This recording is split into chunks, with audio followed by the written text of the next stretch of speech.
Atlantis, a mythical civilization that vanished beneath the waves, lost to time and space, leaving behind only a few clues and a lot of mysteries. For thousands of years, people have wondered, did Atlantis really exist? And if so, where was it located? What was its culture like, and what caused its downfall? Let's unravel this mystery.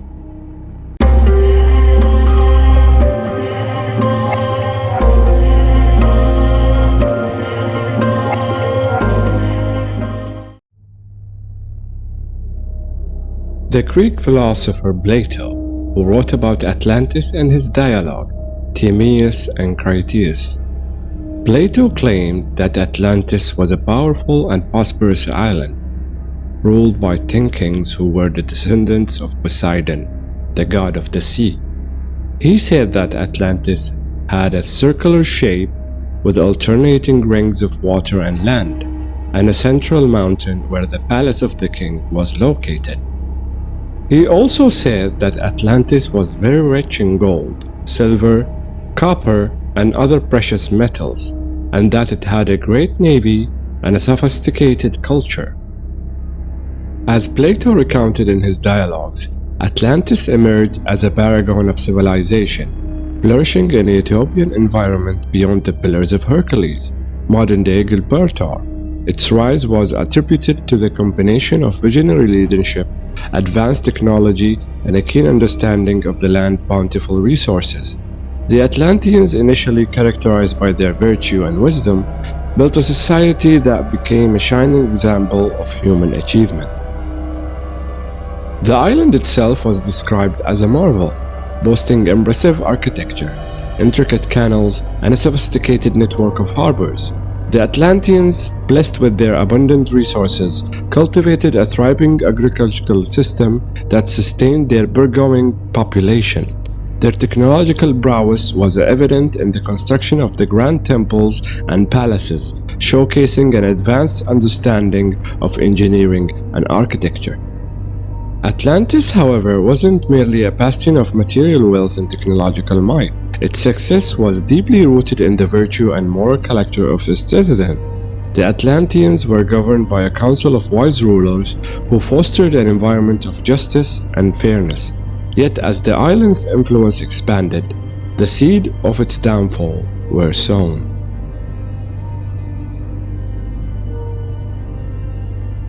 The gradual moral decay of Atlantis became a harbinger of doom. The pursuit of power and material wealth led to a corruption of values among the Atlantean elite.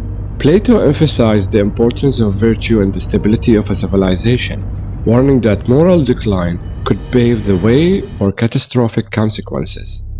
The zenith of Atlantis coincided with a conflict of epic proportions, a war that would seal its fate. The Atlanteans, in their quest for expansion, came into conflict with ancient Athens, a city-state known for its intellectual and military prowess. The war that unfolded was fierce, with both sides unleashing their military might. Despite the advanced technology and formidable navy of Atlantis, the Athenians, driven by their courage and strategic brilliance, emerged victorious. The defeat of Atlantis, however, was not the end, but the beginning of a cataclysmic event that would erase this once mighty civilization from the annals of history. As the defeated Atlanteans returned to their island, a series of seismic and volcanic disturbances shook the foundations of the earth.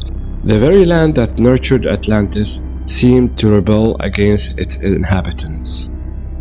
In a colossal and awe-inspiring calamity, the island of Atlantis succumbed to the forces of nature. Earthquakes tore through the landscape, and volcanic eruptions spewed molten fury into the sky. The ground beneath Atlantis quaked, and the once prosperous civilization was swallowed by the tumultuous sea. The cataclysmic event marked the end of an era, leaving behind nothing but echoes of a once majestic civilization.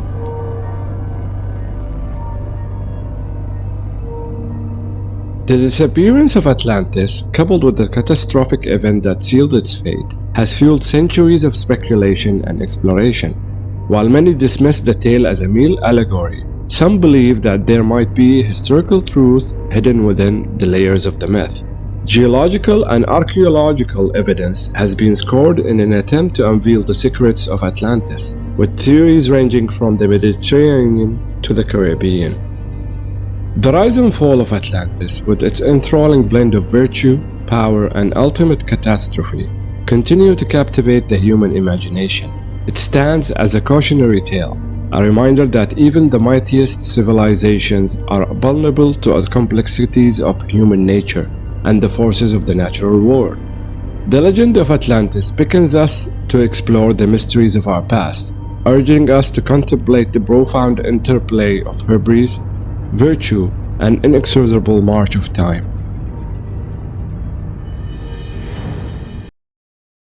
Plato said that he learned about Atlantis from an Egyptian priest who told him that the story was passed down from generation to generation, and that it was based on historical facts. According to the priest, Atlantis existed more than 9,000 years before Plato's time, and it was destroyed by a cataclysmic event, such as an earthquake, a volcanic eruption, or a flood. Plato said that Atlantis sank onto the sea, and that its location was so obscure that no one could find it. One of the most intriguing theories about Atlantis is that it was located in the Sahara Desert in Mauritania, in a place known as the Eye of the Sahara, or the Richat structure. This is a huge circular formation, about 40 kilometers in diameter, that looks like a giant bullseye from space. It is composed of different layers of rocks, some of which are rich in minerals and metals. It also has a central peak, surrounded by concentric rings of water and land. The Eye of the Sahara bears a striking resemblance to the description of Atlantis given by the ancient Greek philosopher Plato. But could the Eye of the Sahara be the remnant of Atlantis? Some researchers think so, and they have presented various arguments to support their claim. In this video, we will examine some of these arguments and show why they are plausible and convincing. We will also address some of the counter arguments and show why they are weak and fragile. We will find that the Eye of the Sahara is the most likely location of Atlantis, and that this theory deserves more attention and investigation. The first argument in favor of the Eye of the Sahara being Atlantis is that it is located near the Atlantic Ocean, and that it could have been an island in the past, before the Sahara became a desert. This argument is based on the evidence of geology and climate change, which shows that the Sahara was once a green and fertile land, with abundant rainfall and vegetation. This was the case during the last interglacial period, which lasted from 130 to 115,000 years ago. During this time, the Sahara was covered by lakes, rivers, forests, and grasslands, and was home to many animals and humans. The Eye of the Sahara could have been one of the islands that emerged from the sea level rise that occurred at the end of the last glacier period, about 20,000 years ago. This would match Plato's claim that Atlantis was an island near the Pillars of Hercules, the gateway to the Atlantic Ocean from the Mediterranean Sea.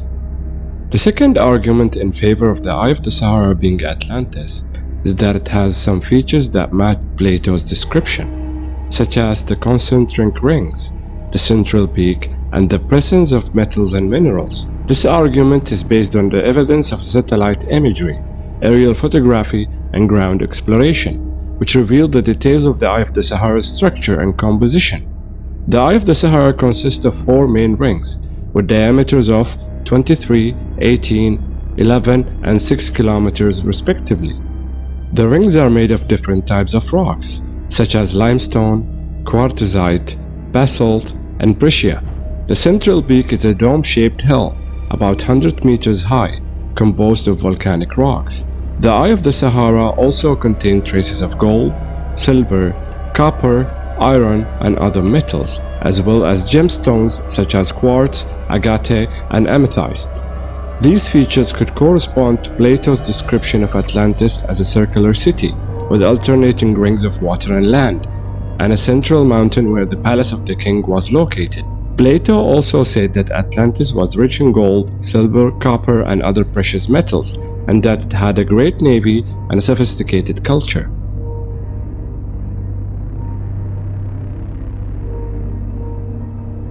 The third argument is that Atlantis could have been affected by a major geological event, such as the breakup of the supercontinent Pangaea, or the impact of a meteorite that could have caused its collapse and submergence.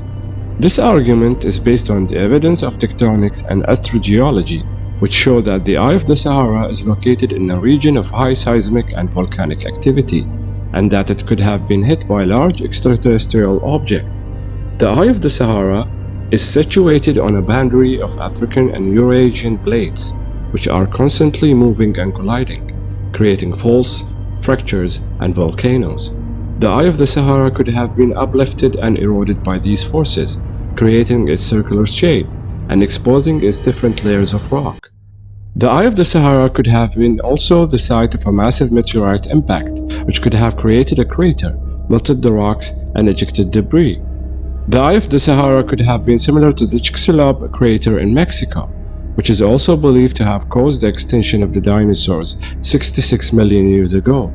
Such an impact could have triggered earthquakes, tsunamis, fires, and climate change, which could have devastated Atlantis and its surrounding.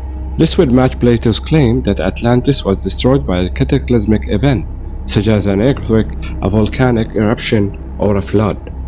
The fourth argument in favor of the Eye of the Sahara being Atlantis is that it has some cultural and historical connection to the ancient civilization that could have known about Atlantis, such as the Egyptians, the Greeks, and the Berbers. This argument is based on the evidence of archaeology and anthropology, which show that the Eye of the Sahara was inhabited by various peoples and cultures over time, and that it could have been the center of trade, religion, and knowledge. The Eye of the Sahara is located near the ancient caravan routes that connected the Mediterranean coast with the interior of Africa, and that it facilitated the exchange of goods, ideas, and people. The Eye of the Sahara could have been a landmark and a meeting point for the traders, travelers, and explorers who crossed the Sahara. The Eye of the Sahara could also have been a sacred site and a source of inspiration for the ancient religions and mythologies that flourished in the region. The Eye of the Sahara could have been associated with the sun, the moon, the stars, the gods, and the ancestors, and could have been used for rituals, ceremonies, and astronomical observations.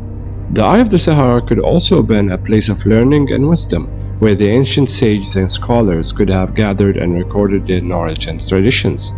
The Eye of the Sahara could have been visited by the Egyptians, the Greeks, the Berbers, and other ancient peoples, who could have learned about Atlantis from their local inhabitants or from their own sources. The Eye of the Sahara could have been the origin or destination of the story of Atlantis, which could have been transmitted and transformed over time and space.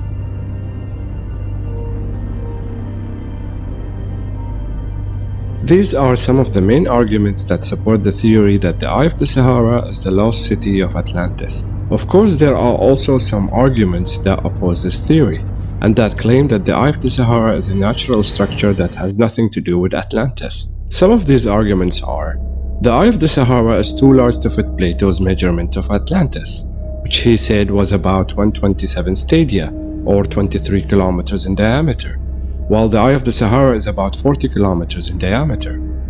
The Eye of the Sahara is too old to match Plato's chronology of Atlantis, which he said existed more than 9,000 years before his time, while the Eye of the Sahara formed millions of years ago. The Eye of the Sahara is too dry to match Plato's description of Atlantis, which he said was surrounded by water and was abundant with vegetation, while the Eye of the Sahara is located in the middle of the desert and has no water or plants.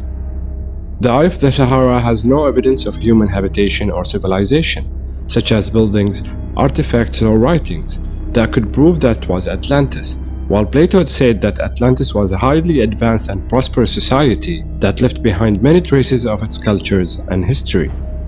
However, these arguments are not very convincing, and they can be easily refuted by the following counter-argument. The Eye of the Sahara could have been smaller in the past, and could have expanded over time due to erosion and sedimentation, which could have altered its original shape and size.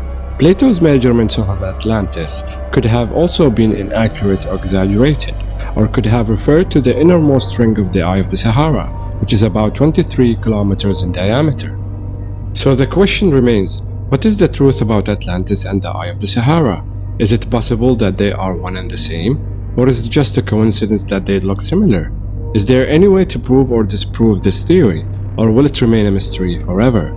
The quest for Atlantis continues, and the Eye of the Sahara remains a fascinating and mysterious place that invites us to explore its secrets and wonder about its origin.